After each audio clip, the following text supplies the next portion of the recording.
When John and I first started working on PlayStation Vita over 2 years ago and got our first glimpse of what it could do, we became excited by the possibilities it offered for creating an all-new Uncharted experience.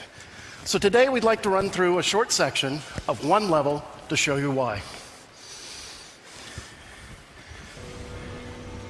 Temple of Serpents.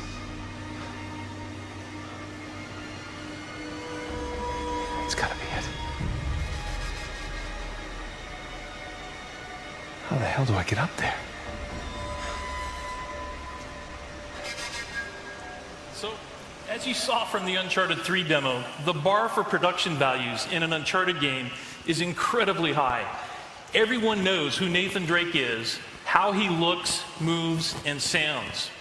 PlayStation Vita had to have the memory and processing power, not just to allow us to get Drake right, but the environments as well.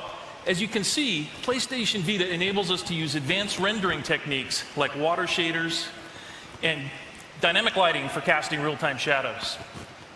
But we also knew that gameplay was going to be just as important as the visuals. And the PlayStation Vita allowed us to tailor important aspects of Uncharted gameplay for the new platform. For example, Chris is going to alert this enemy deliberately so we can show off how our touch melee system works. Here, instead of using the square button for combat, the entire screen becomes a virtual button. You can just tap the fist icon, or you can touch the enemy directly to take him out. For traversal, we allow players to use traditional controls or touch. Here you can see that Chris is having Drake climb the wall by just using the sticks and buttons. We wanted to make sure that fans of Uncharted could simply pick up the game and play it using controls they were used to. But in places where it made sense, we've incorporated PlayStation Vita controls. So here Chris is using the 6-axis to tilt in the direction he wants Drake to jump. The great thing is, you're not go ahead and jump. There you go.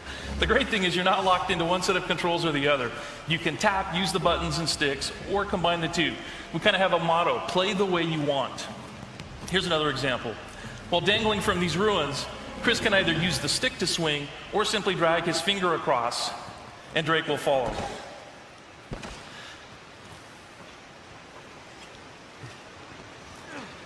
To get across this chasm, same idea. Chris can have Drake jump action style by running and pressing the X button, or he can tap on the ledge and Drake performs a cinematic leap. So while we definitely allow you to play the game the way you want, while developing the game, we began to discover that there were things you could do with the PlayStation Vita that you just couldn't do on a regular console. Along these walls, Chris is using a technique we call painting edges. You just draw your finger across a series of stones and ledges, highlighting the route you want Drake to climb.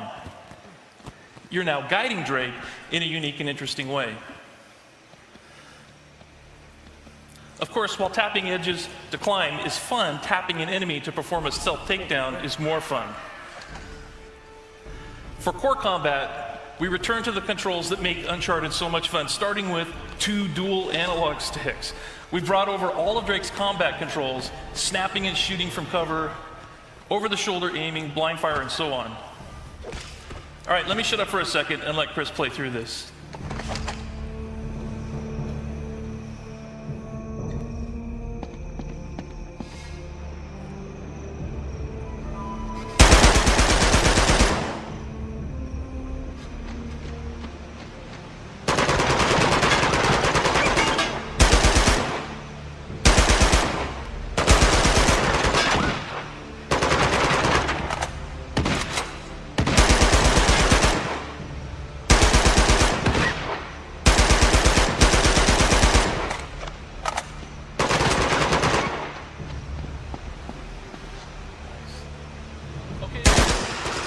But again, where it makes sense, we use touch controls to enhance the core combat.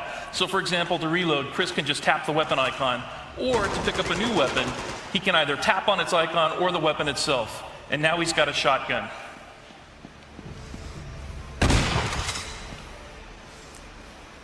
Nice job. Okay, that's our demo.